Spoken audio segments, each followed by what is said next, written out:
À la une de ce journal, la grève des professeurs des universités était au centre des discussions de la dernière réunion de conjoncture et économique. Des pistes, des solutions ont été préconisées en vue de parvenir à la levée de ce mouvement de grève. Vous suivrez le compte rendu avec le ministre du Budget.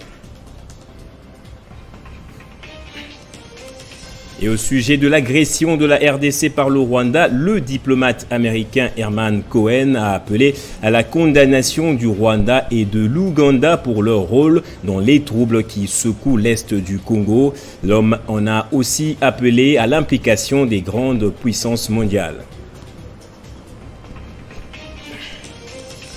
Et en Afrique, nouvelle mission de désescalade et d'apaisement pour la CEDEAO au Mali. Les 3 chefs d'État attendus ce jour vont tenter une médiation en vue de la libération des 46 soldats ivoiriens détenus depuis le 10 juillet dernier.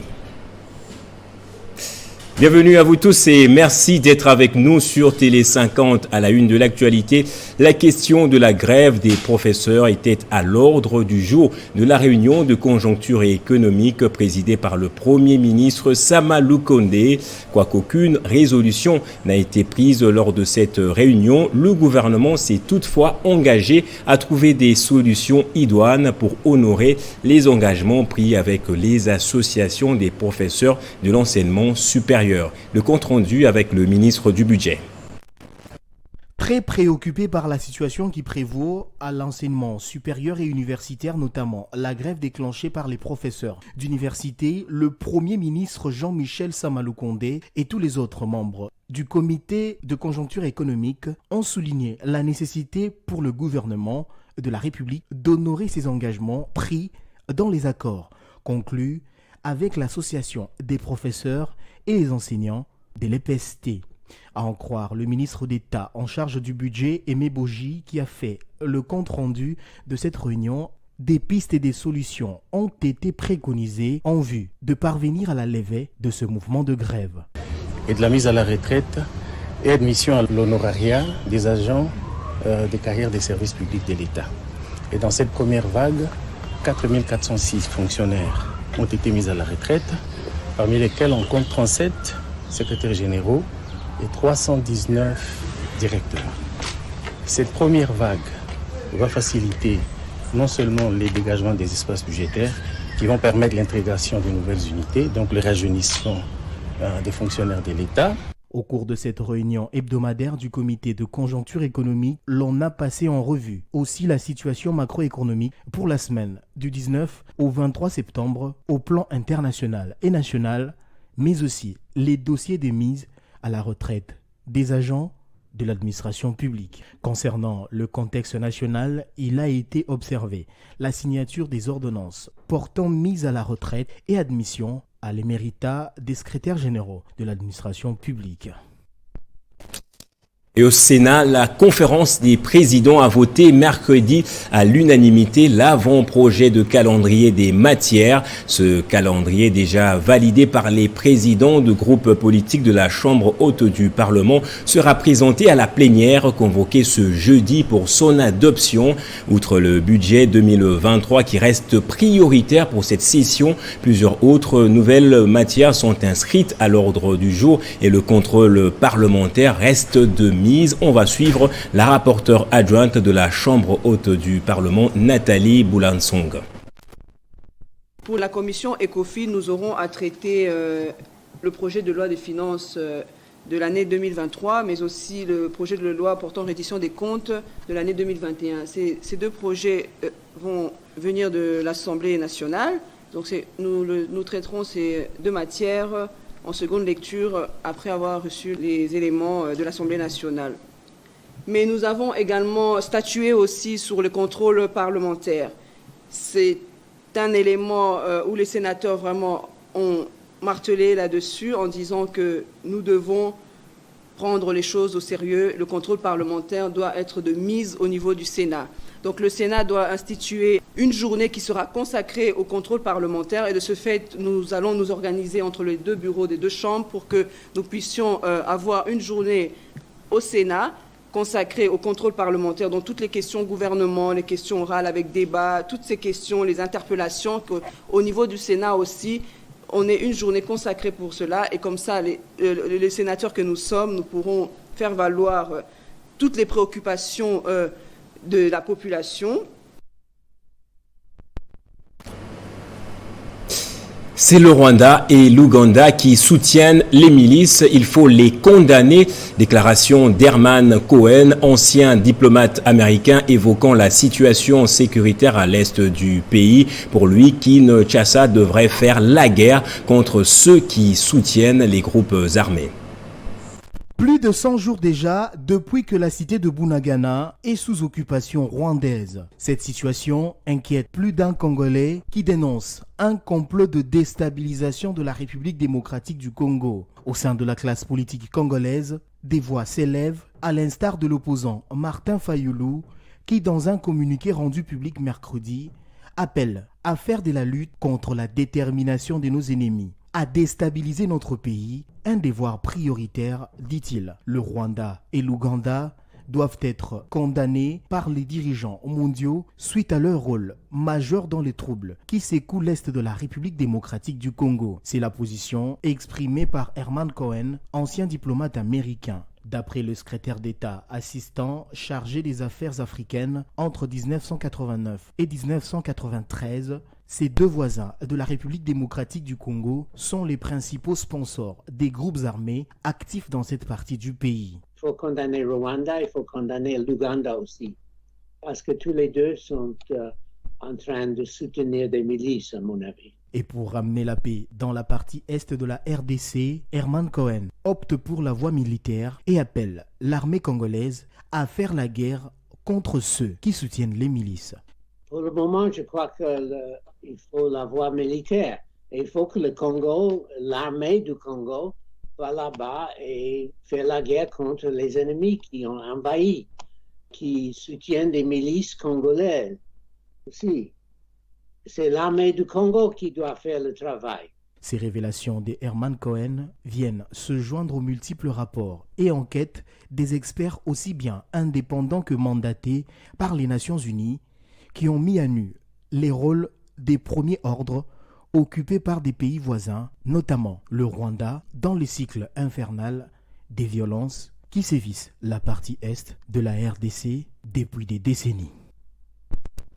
Quelle est la main noire commanditaire du conflit entre Teke et Yaka dans le Mai-Ndombe? C'est la question à laquelle le député Willy Bolio a tenté de répondre au cours d'une réunion avec les chefs coutumiers de Kwamut.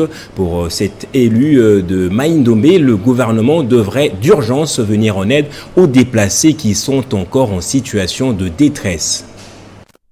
C'est pour contribuer au retour de la paix dans le Mai-Ndombe, précisément à Kwamut, théâtre des affrontements entre Teke et Yaka, que le député Willy Bolio a tenu à attirer l'attention des autorités tant provinciales que nationales. Ce ne sont pas tous les Bayaka qui sont allés attaquer le chef, ce sont les Bayaka dirigés par un Kiavu qui est bien connu. Le commanditaire de l'affaire est connu. On cesse de nous distraire. Le gouvernement doit appeler Kiavu là, qu'on établisse la liste de tous ces combattants qu'il a placés à travers le territoire de Kwamut et la province de Mai-Ndombe pour semer la terreur. Comme ça, on les juge. Et puis, on ne doit pas les juger à Kinshasa. On doit les juger tous à Kwamut où les témoins peuvent venir, les victimes peuvent venir. Ces affrontements meurtriers ont eu pour effet un déplacement massif des populations vers des contrées environnantes, d'où la question humanitaire se pose avec acuité. Il faut que le gouvernement prenne en charge tous les déplacés qui ont quitté Kwamut, qui ont trouvé refuge à Kinshasa. Tous ceux qui ont fui les atrocités doivent se faire identifier dans ces différents sites pour que le gouvernement les prenne en charge et les retourne dans leur lieu d'habitation après avoir installé la paix. Nous voulons la paix, rien que la paix. Au-delà de la province du Mai-Ndombe et celle du Kwango, ces affrontements entre Teke et Yaka ont déjà atteint le territoire de Bagata dans le Kwilu où plusieurs morts ont été enregistrés. Les autorités du pays sont donc appelées à s'activer pour éviter le pire. Et dans l'actualité sur le Covid-19, la CAJ a décrié l'obligation de présenter le test Covid voyageur pour les passagers en provenance de l'étranger. Pour l'Organisation de défense des droits de l'homme, il s'agit d'une pratique qui se fait en violation de la décision prise lors du Conseil des ministres d'il y a une semaine. Une tracasserie, dit-elle. Mais à Kinshasa, la commune de la Gombe veut prendre les choses en main dans la lutte contre la Covid-19. Seule à être confinée lors de la première vague, la zone de santé a mis en place un système de contrôle des mouvements de personnes en séjour temporaire, les tests voyage qui seront effectués depuis les hôtels. Le nouveau système a été présenté pour la première fois lors d'une cérémonie publique à la Gombe, dans la grande salle de l'église Fatima en présence des officiels de la commune. L'entreprise qui va procéder à ce test, c'est le centre biomédical Joe Grassi. Ce test voyage va être effectué dans les hôtels afin de limiter les déplacements des personnes et ainsi renforcer la surveillance et le contrôle de la maladie. La commune, elle, a été en 2019 la seule à connaître le confinement. Elle est de loin celle qui abrite le plus grand nombre d'expatriés, travailleurs ou simples passagers. Grâce à ces plateformes dont les machines d'extraction automatique et une chaîne PCR, le centre biomédical Joe Grassi permet de réaliser des tests Covid voyage en toute rapidité et en toute fiabilité. Les hôtels sont les premiers bénéficiaires de ce système. Ils devront désormais jouer un rôle important dans la lutte contre la maladie. D'évaluer et de faciliter le test voyage des non-clients au sein de nos hôtels par le prélèvement sur place qui pourrait éviter de va-et-vient de nos clients et les sécuriser. Avec ce système, la zone de santé de la Gombe et la commune elle-même s'érigent en pionniers dans la lutte contre la maladie. Les tests s'effectueront en partenariat avec l'INRB. On se rend en province à présent dans le Lualaba après l'accident routier survenu dans le territoire de Lubudi le 26 septembre dernier. Le gouvernement Masuka s'est résolument engagé de prendre en charge tous les sinistrés de ce drame. Le bilan de l'accident fait état de 34 morts et 37 blessés. Fifi Masuka a mobilisé tous les moyens humains et matériels conséquents pour soulager les personnes affectées par cet événement douloureux. Les détails dans cette communication faite par le ministre provincial de la Santé. Les causes sont assez nombreuses, mais nous retenons ici qu'il y avait une surcharge du véhicule de façon exagérée. Et au-delà de ça, il y avait un excès de vitesse qui a fait à ce qu'au cours d'un virage, nous avons eu cet accident qui a causé cette mort d'homme. Ainsi donc, sur le plan du bilan, nous avons 37 blessés et 34 décès.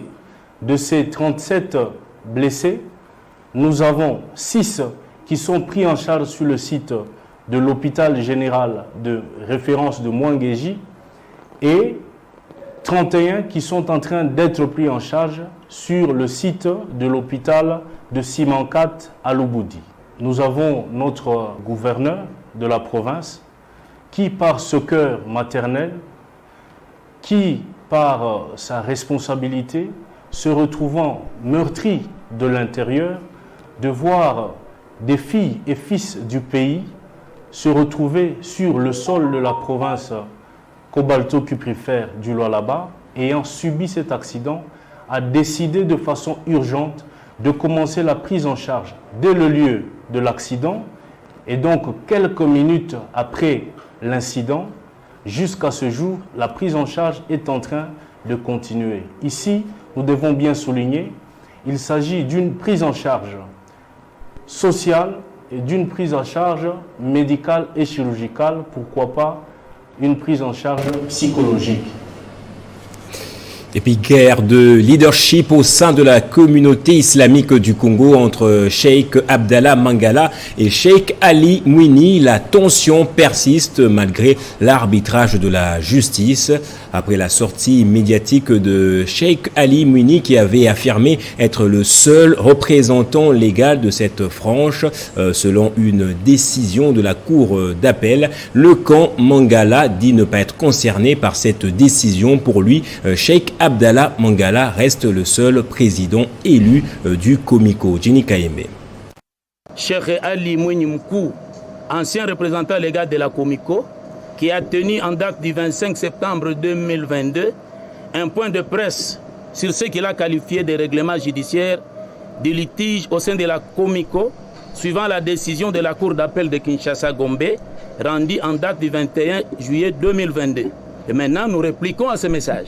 Il a abordé 2 points de la représentation légale et puis il a parlé des perspectives pour l'avenir de la Comico. Mais ce qui nous intéresse le plus ici, c'est le premier point qui concerne la représentation légale. Parlant de la représentation légale de la Comico, lui, Cheikh Ali Mwini Mkou, pense que cet arrêt lui a conféré les grades ou la qualité du représentant légal de la Comico. Je voulais dire, je pense que le vote du représentant légal, lui, Ali Mwini, pense que le vote du représentant légal s'est fait au cours et tribunaux.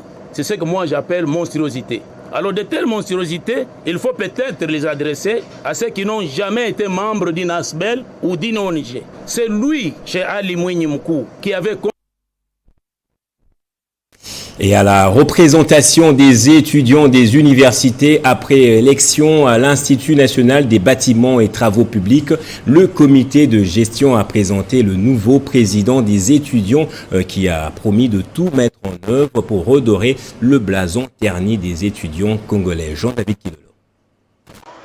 Le directeur général de l'Institut national des bâtiments et travaux publics, le professeur docteur Fils Makanzou, a présidé à la cérémonie d'installation de la nouvelle coordination estudiantine en présence de membres des comités de gestion.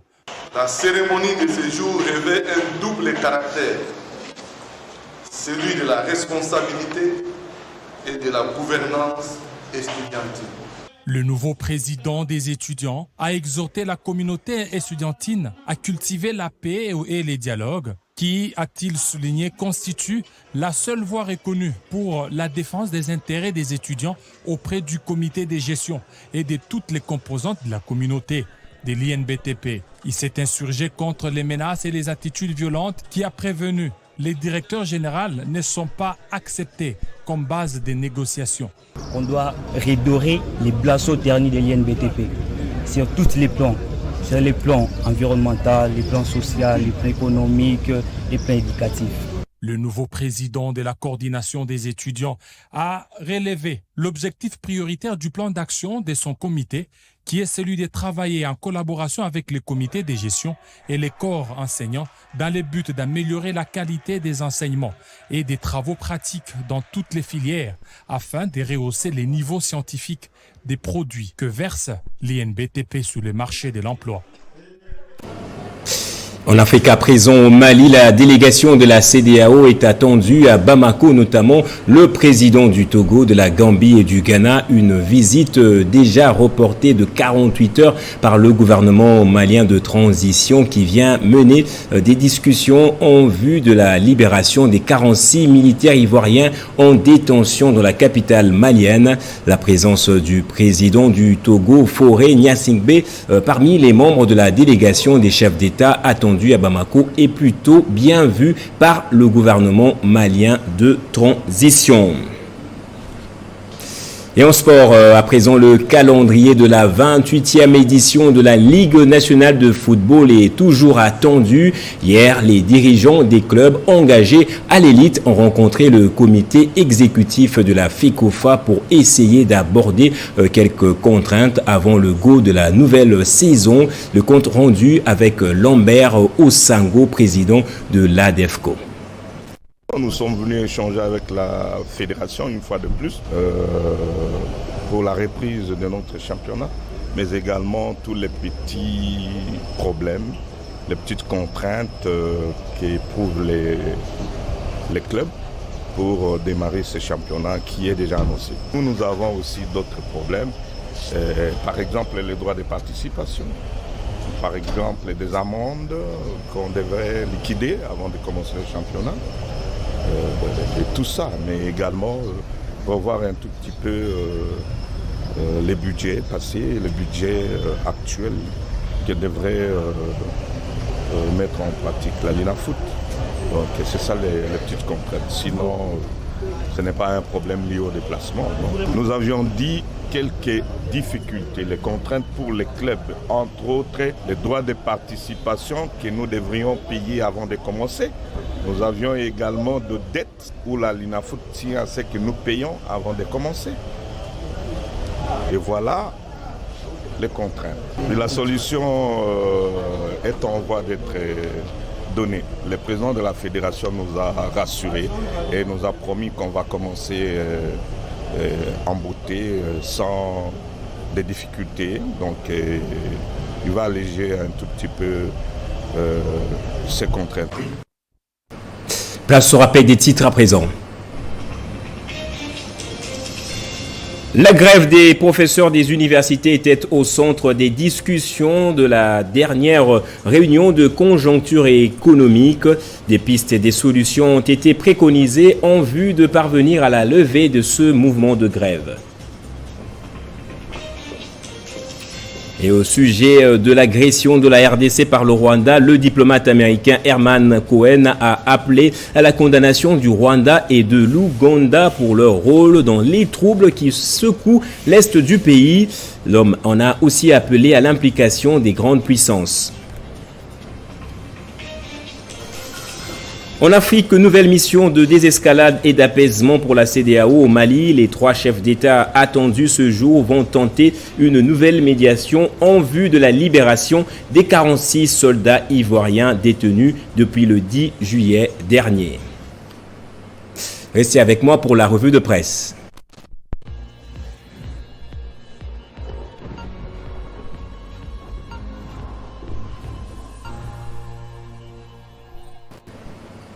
Et c'est avec Bédrine Kenge que nous allons lire le journal paru ce jeudi. Bonjour et bienvenue à vous Bédrine. Bonjour Gaëtan et merci. À la une de cette revue de presse, on pourrait en savoir un peu plus sur l'affaire 21 000 $ des émoluments des députés nationaux. Pas tout de suite Gaëtan, mais nous y allons petit à petit parce que l'Assemblée nationale a mis en place une commission chargée d'examiner les allégations sur ce montant que toucheraient les élus nationaux par mois en guise de salaire. Et parmi les députés nationaux qui avaient confirmé la nouvelle de Martin Fayoulou, figure Délice Essanga qui a déclaré être Sarah pour répondre à toute invitation de n'importe quelle structure de la Chambre basse du Parlement dans le but d'éclairer l'opinion par des éléments de preuve dont l'élu de Louisa dispose, nous signale Forum des Assemblées à Machette. Et en croire Nanou Memba, initiateur de la motion pour la création, pour la mise en place de cette commission spéciale au niveau de l'Assemblée nationale, repris par 7sur7.cd, Délice Essanga et Jean-Baptiste Kassekwa court le risque d'être invalidé pour avoir tenu des propos mensongers, appuyant son thèse justement par le fait que la dite commission n'est pas différente de celle des absentéismes. Et concernant ce dossier, Marie-Ange Mouchobekwa venait de passer même sur nos antennes au début de cette semaine, qui a encore décrié son invalidation, qu'elle continue de qualifier d'irrégulière. Selon cet élu, le bureau Mbosso avait été saisi de son dossier médical à temps. Et autre chose, Bédrine Kenge, la situation de Kwamouth et Bunagana au cœur des préoccupations congolaises. Difficile Gaëtan, voire impossible, n'est pas évoquer la question de Kwamouth et l'occupation de Bunagana par les M23 sous couvert de Rwanda qui commence à s'éterniser. Radio Kapi.net nous rapporte que le cardinal Fridolin Ambongo a lancé un appel au chef de l'État Félix Tshisekedi pour résoudre les conflits intercommunautaires dans le Maïndombe qui s'étend dans d'autres provinces de l'ex-Grand Bandundu. Par contre, l'éditorial du journal Forum des As intitulé « L'hydre 3 points de suspension rwandaise » se penche plutôt au changement de notre aperçu par rapport à cette guerre de plus de 25 ans. Cela fait déjà un quart de siècle, soit une génération entière, que cette agression domination rwandaise est récitée à longueur de journée. Ceux de Congolais nés dans la seconde moitié des années 90 n'ont du Rwanda que la perception du pays agresseur, donc plus fort que la mère patrie, donc le Congo. Il serait peut-être important de changer de stratégie, sinon de quoi se faire retourner dans leur tombe tous les héros ou héros de la géopolitique, conclut le Forum des As dans son édito. La CEDEAO pourra-t-elle céder aux caprices des autorités maliennes de transition? Gaëtan, cette question vaut son pesant d'or. Après les reports de l'arrivée de la délégation de la CEDEAO à Bamako, certains chefs d'État de cette organisation sont attendus aujourd'hui au Mali, indique RFI.fr, afin de plaider pour la libération des 46 militaires ivoiriens détenus au Mali. Mais pour y parvenir, ces membres de la CEDEAO devront respecter les conditions formulées par la junte au pouvoir, en croire wakatira.com. Et parmi ces conditions, le quotidien burkinabé, j'y arrive, pointe que Bamako compte sur un éventuel échange de ces militaires contre des ressortissants maliens résidant en Côte d'Ivoire et recherchés par la justice malienne, et non une solution imposée par la communauté économique de développement de l'Afrique australe. Et on va terminer en musique avec notre note, la mort du rappeur américain Coolio à l'âge de 59 ans. Ah oui, Gaëtan, il faisait partie des légendes du hip-hop West Coast américain. Le rappeur Coolio, connu dans le monde entier pour son tube Gangsta Paradise, sorti en 1995, est mort à 59 ans hier, mercredi, à Los Angeles, a annoncé son ami et manager de longue date. Aux médias, la cause de son décès n'a pas encore été indiquée, mais la piste d'un incident cardiaque est privilégiée. Et pour l'heure, Gaëtan, sa famille devra attendre les résultats de l'autopsie. Sans oublier ses fans comme Gaëtan Koumourandi des Vaunois, qui a découvert son titre Gangsta Paradise quelques années après la sortie de l'album, j'imagine, Gaëtan. Oui. On peut l'écouter. Justement, on peut écouter.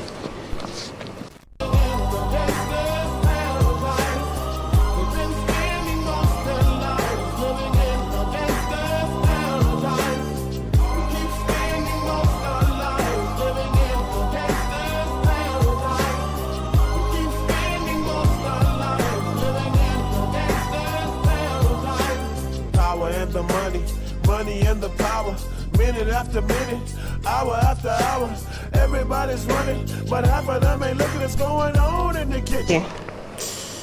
Dommage, ça vous rappelle quelque chose? J'espère qu'il est au paradis, comme il a dit, Gangsta Paradise. C'est donc la fin de cette revue de presse. Merci Bédine Kenge pour cette très belle lecture des sites et journaux parus ce jeudi. Merci à vous autant. Fin de ce journal, merci à vous tous d'avoir suivi.